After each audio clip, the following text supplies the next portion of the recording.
Bom dia, boa tarde, boa noite para vocês, meus princesos e princesas. Júlio Raposo aqui e hoje vamos comentar, a pedido de muitos, sobre qual é possivelmente o futuro da Lorde Lorcana agora que a gente está vendo o encerramento de todo um ciclo de 3 anos. Para isso, eu preparei aqui rapidamente um PowerPointzinho só para a gente poder acompanhar, né? E primeiro contexto. Em, Faz basicamente uma semana nós tivemos a live de revelações da coleção Attack of Divine. Era a coleção muito esperada porque ia trazer Monstros S.A., Up Altas Aventuras, Red, que seria uma fera, né? Mas, inclusive, aqui seria o momento que eles iam pontuar como funcionaria a rotação do jogo e tal.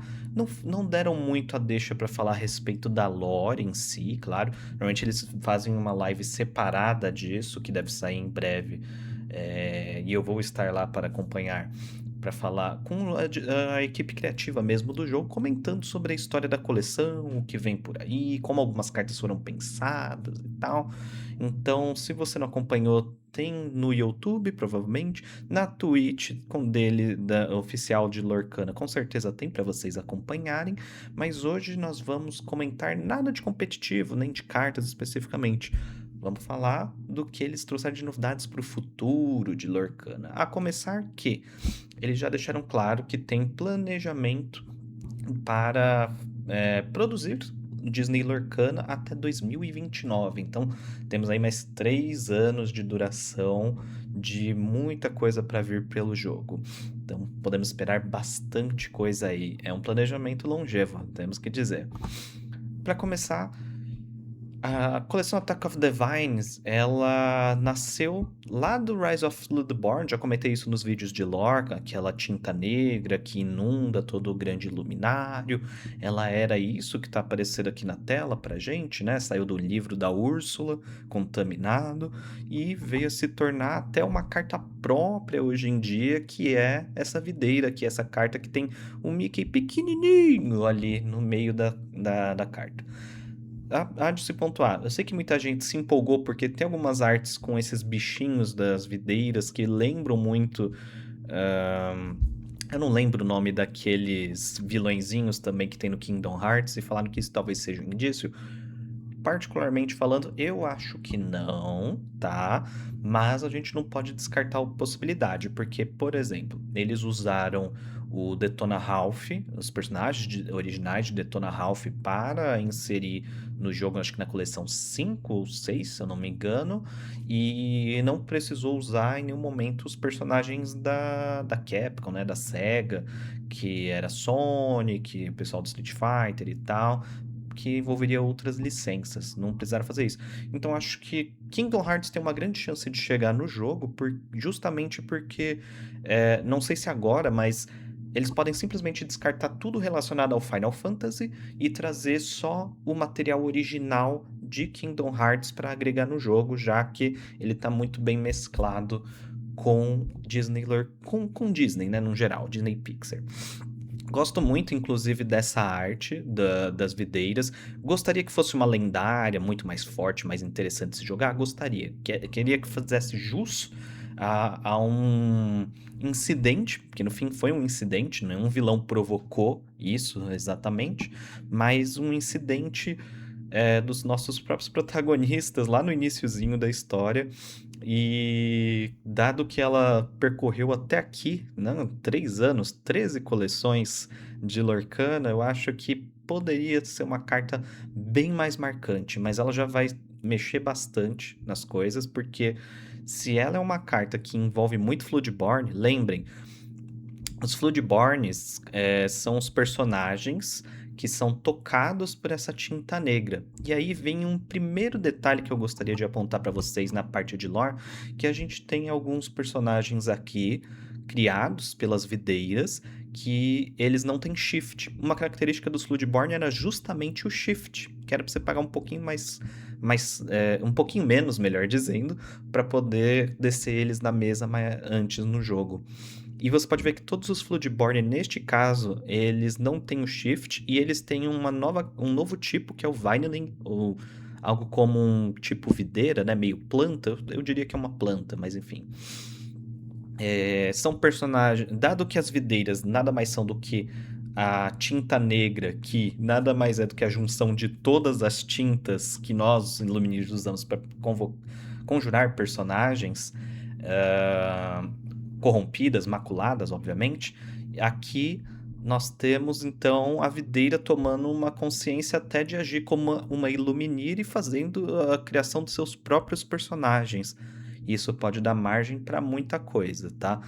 Porém, é bom de se pontuar que na live mesmo eles já comentaram sobre o produto do Illumineers Quest, que vai encerrar nossas últimas 4 coleções. E esses Illumineers Quests, eles normalmente eles contêm as cartas que indicam como que encerra esse ciclo de história.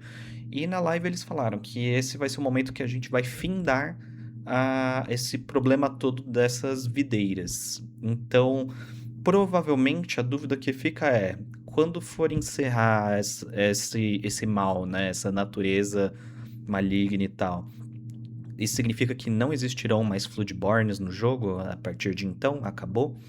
E meu pitaco aqui, obviamente, eu diria que o Pu tem uma função muito importante mesmo nessa história, porque ele representa o mel, as abelhas, né? E as abelhas, nós popularmente, por senso comum, entendemos elas como os grandes agentes do equilíbrio da natureza. E como a natureza de Lorcana está desequilibrada, nada mais justo que o representante das abelhudas dar um jeito, ter o conhecimento de como tornar as coisas normais novamente. Um aviso de antemão: o vídeo de Attack of the Vines eu vou propositalmente atrasar até a saída das cartas, pelo menos desse kit do board game, né, o Illumineers Quest, porque com muitas cartas desses Illumineers Quest, assim foi em Jafar, assim foi no da Úrsula também, eles têm as informações de como anda a história até encerrá-la. Para poder fazer o vídeo de lore do Attack of the Vines, eu vou precisar ver as cartas desse kit para poder juntar bem na história e fazer um vídeo mais coerente, coeso para vocês, tudo bem? E aí seguimos para as novidades que vem por aí. Já em outubro vem Hyperia City, que é a próxima coleção de Lorcana após Attack of the Vines. Já sabemos que vai ter o Coco, ou como é que é o nome em português? Viva uma Vida é uma Festa ou é a Festa no Céu? Tem uma outra animação mexicana que é muito boa, que acho que é a Festa no Céu, que é como se fosse um Shakespeare, né, de Romeu e Julieta mexicano. É bem gostosinho, inclusive, de assistir, vale a pena, viu? Um recadinho rápido para vocês. Se vocês quiserem, podem usar o meu cupom para obter um desconto legal nas nossas lojas parceiras, tá bom? Está aí na tela o tempo inteiro, é só usar sempre que você fizer compras relacionadas a Disney Lorcana ou em acessórios mesmo. Bom, falando de Hyperia City, aqui é onde começam as nossas projeções para o que vem para o futuro do jogo. Primeiro que A Vida é uma Festa, né? Coco, em inglês. Ele é uma animação que fala muito de olhar para trás, tem bastante isso da cultura mexicana, né? De pensar no outro lado, depois que nossos parentes partiram, de reencontrá-los nesse dia que é o Dia de los Muertos. E a gente vai ver que esse é um tema que vai ser recorrente no que eu vou falar a seguir das outras coleções que eles anunciaram. Como a gente sempre vai estar em cima desse tema de reencontrar o passado, sempre ter alguma ligação ali com o passado, ou olhar para o outro lado, né? O pós-vida. Mas acho que aqui é mais presente em Hyperia City, tá? E inclusive o texto que está no site de Lorcana já anunciado, ele diz o seguinte: sejam bem-vindos à cidade onde o metrô conhece a fantasia. Ou seja, temos o moderno com o medieval, talvez. Aqui você pode se juntar a heróis, princesas e até uns magos ou dois. Música e arte trazem animação, vida para as ruas, mas alguma coisa nefasta está acontecendo nos becos e nos esgotos. Tem uma ótima visita, mas fique com o olho aberto para qualquer malandragem que pode encontrar na rua. Eu acho que esse texto aqui ele deu a dica perfeita de cartas que já vimos no jogo em Wilds Unknown, que são as cartas do Fat Cat e do Hat Capone, que inclusive tem um texto deles se desentendendo. Eles são vilões do Tic Tac, o Rescue Rangers. Então, pô, são aventuras urbanas. E como diz lá, tem alguma coisa acontecendo nos becos e nos esgotos, no texto oficial da coleção. Então, tenho certeza que em Wilds Unknown a gente já teve uma deixa de algumas cartas deles de que alguma coisa está acontecendo. Inclusive, o Fat Cat ele menciona no flavor text dele que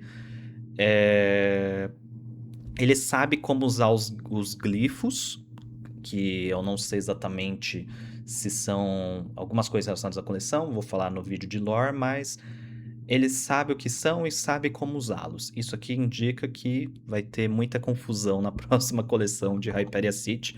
Do que a gente viu em Attack of the Vines, eles não aparecem, então acho que isso vai ficar só para depois. Tivemos algumas cartas já apresentadas da coleção, claro, de Coco, que é o chamariz da coleção, mas eu quero falar de outra importante coleção, Into the Inkdark. Esse foi o pôster que lançaram, arte linda. Eu gostaria de um playmat dessa arte, inclusive do Hades, é um personagem maravilhoso, acho que muita gente gosta.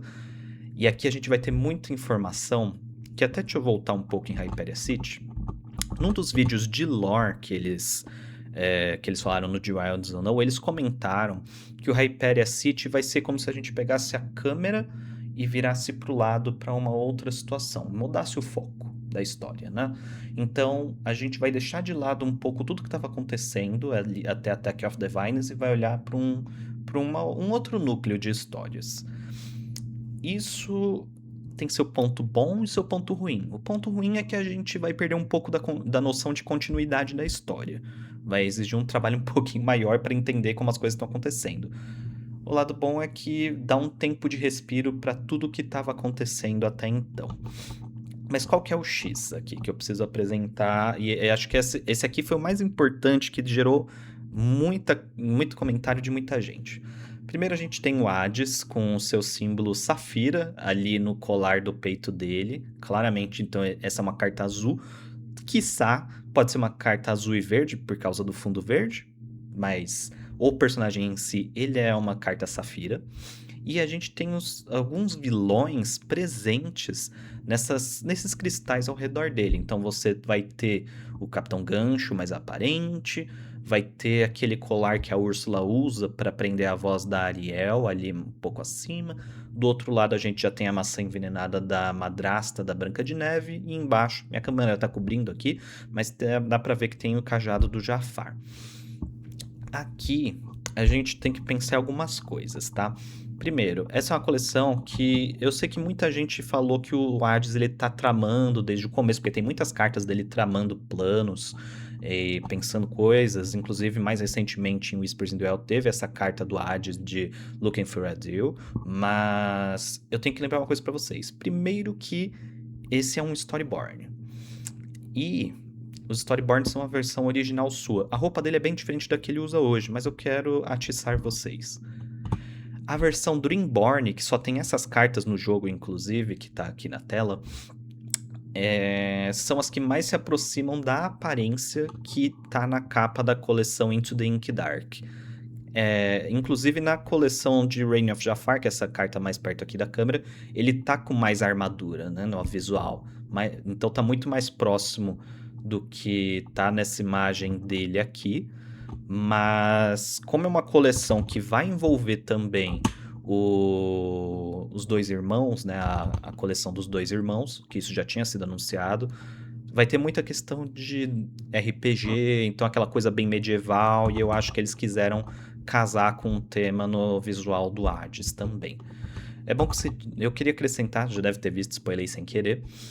Essa estrutura aqui do lado atrás dele, ela lembra muito aquela estrutura da Arcadia, na coleção 7 de Arcadia's Island, que depois em Reino of Jafar ele toma, transforma tudo e a gente consegue converter depois quando retoma o castelo.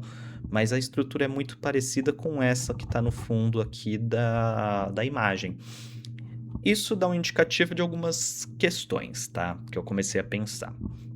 Primeiro que talvez a gente não esteja simplesmente olhando para o lado, e sim talvez olhando para trás. Por quê?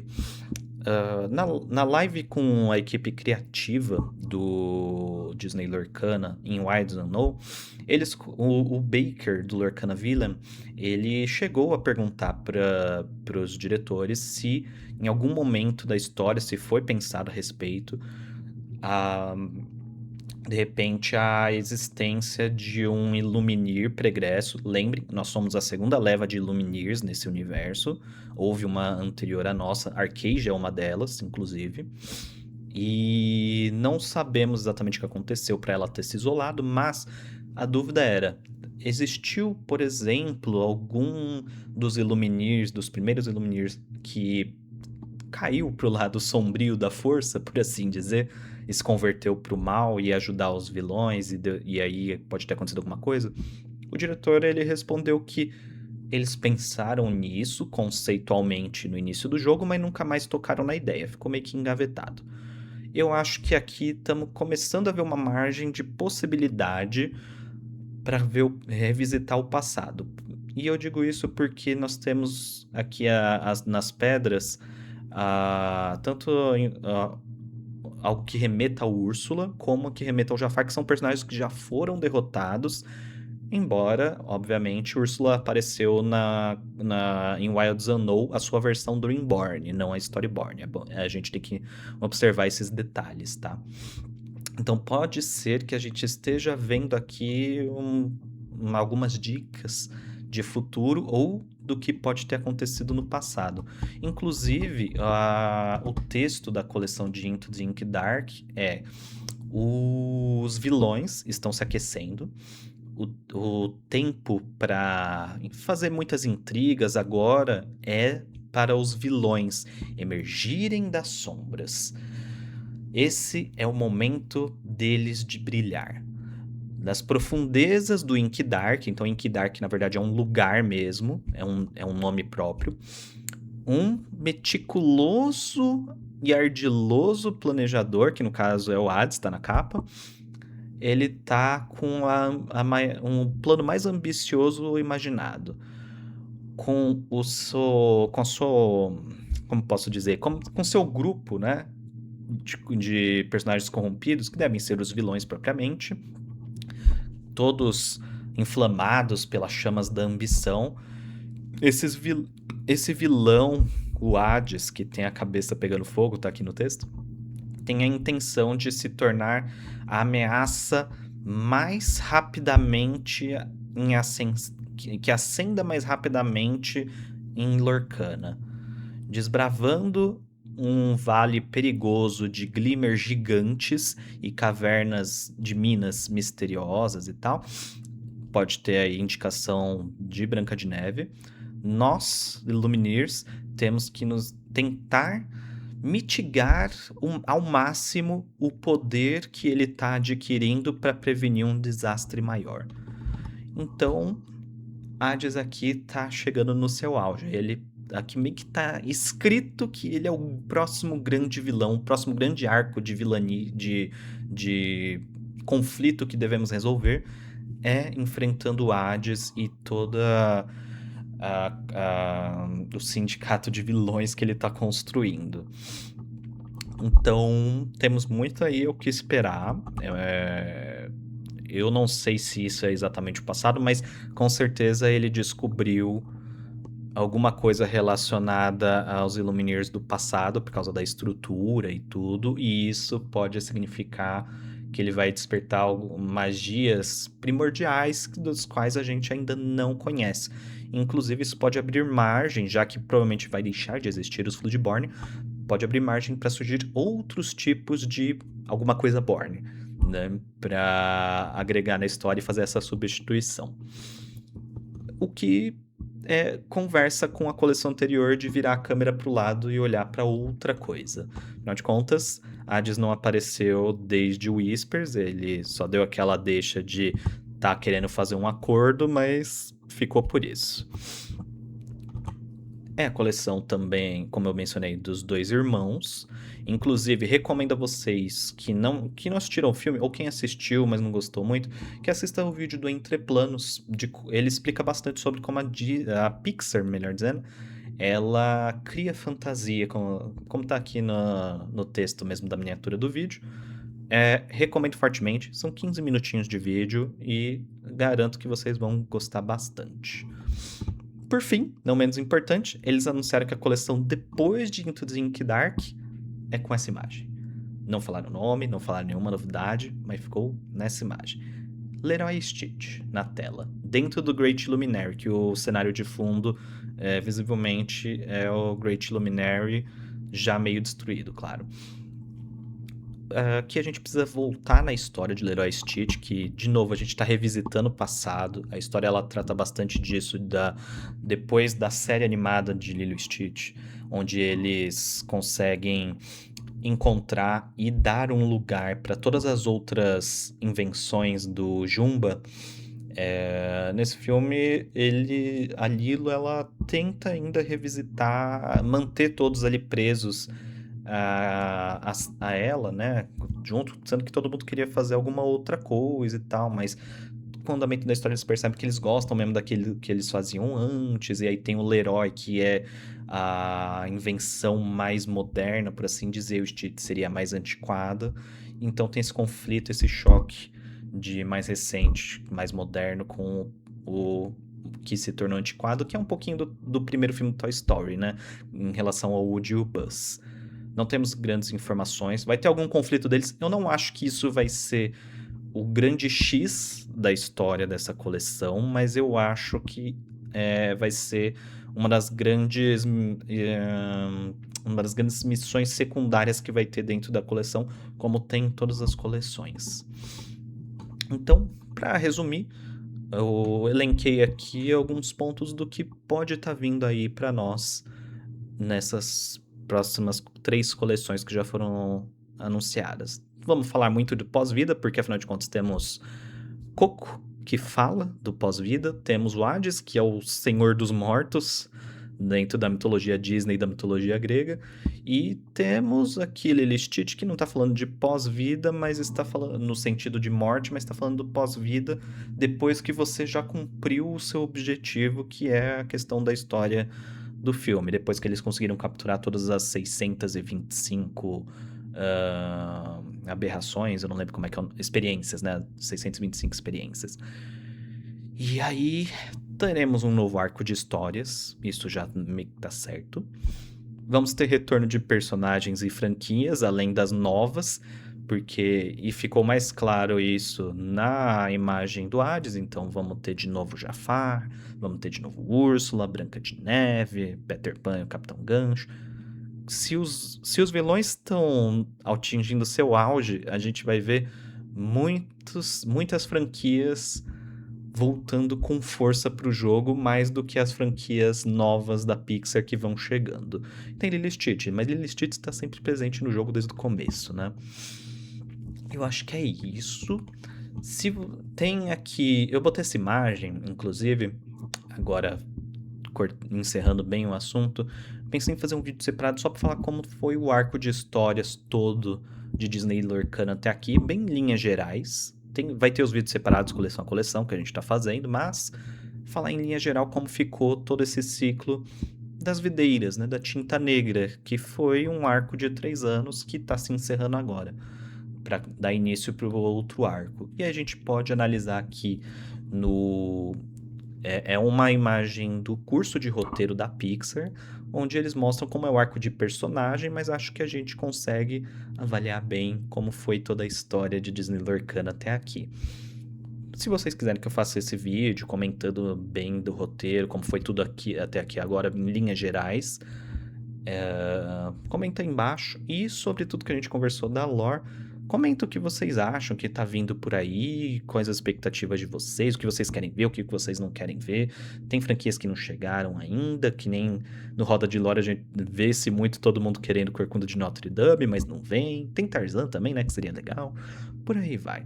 Espero que esse vídeo tenha sido bastante informativo para vocês, tenha plantado algumas caraminholas na cabeça de cada um de vocês que estão vendo. E nos vemos no próximo vídeo. Então, até a próxima. E nossa tinta secou, mas a sua ainda está pronta para uso. Até a próxima.